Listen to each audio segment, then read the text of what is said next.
देखिए, शरद पवार जी इस देश के वरिष्ठतम राजनेताओं से जिनकी बहुत प्रतिष्ठा है एक है। अगर किसी केंद्रीय मंत्री ने उनके खिलाफ अपमानजनक, दुर्भावना से परिपूर्ण या एक चेतावनी, बदले की भावना से वो बात कही है तो वो स्वीकार नहीं की जा सकती।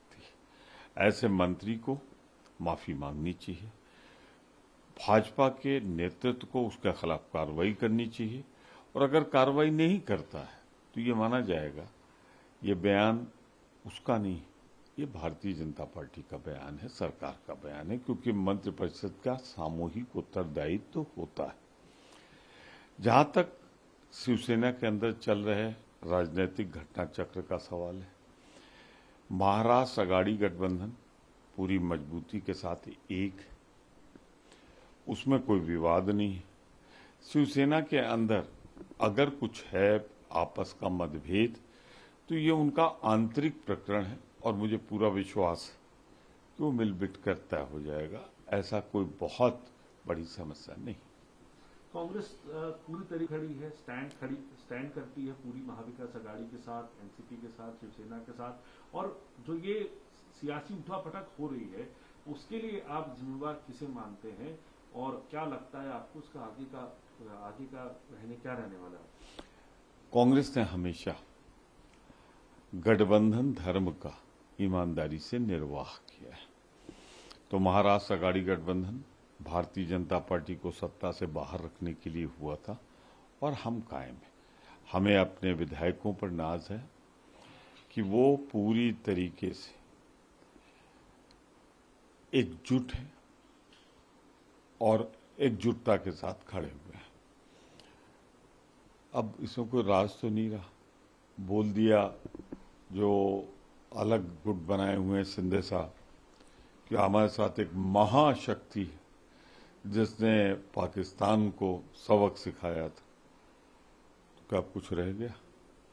अन्यथा बताएं कि ये 45-50 विधायक हो जाएं, हमारा समर्थन नहीं तो किस बूते पे कर रहे हैं?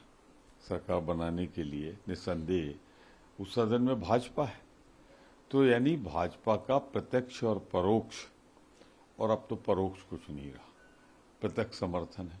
आप सूरत जाते हो जहां भाजपा सरकार है, गुवाहाटी जाते हो जहां भारतीय जनता पार्टी की सरकार है और कुख्यात सरकार है, तो ऐसी स्थिति में उनको ये फिक्र नहीं कि उनके यहाँ बाढ़ आई, हजारों लोग मर रहे हैं, विस्थापित हो रहे हैं, बड़ा नुकसान हो रहा है, उनकी चिंता नहीं। इनको 5 स्टार होटल में सारी सुविधाएं मुहैया कराने की, सुरक्षा देने की।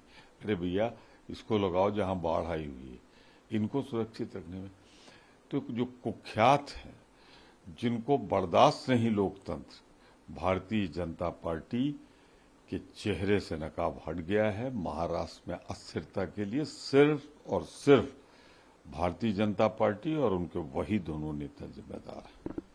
सर, आज द्रौपदी मुर्मू जो उम्मीदवार हैं उन्होंने नामांकन दाखिल किया और तमाम बीजेपी के बड़े नेता वहां मौजूद रहे। एक तरीके से शक्ति प्रदर्शन दिखाने की कोशिश, या कहीं एक सिंबलाइज करें उसको, तो दिखाई दिया। तमाम मुख्यमंत्री मौजूद थे, जिनकी मौजूदगी में उन्होंने नामांकन दाखिल किया। राजग गठबंधन ने अपना उम्मीदवार द्रौपदी मुर्मू जी को दिया है, तो नामांकन में निश्चित रूप से वो रहेंगे।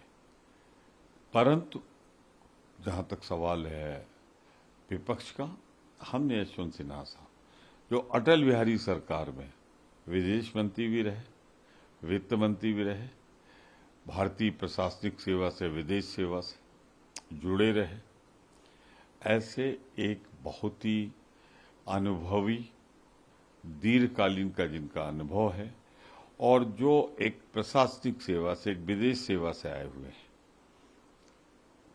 उनको खड़ा किया है। हमें पूरा विश्वास है कि उनको समर्थन मिलेगा, और जो यशवंत सिन्हा जी हमारे भावी राष्ट्रपति होंगे।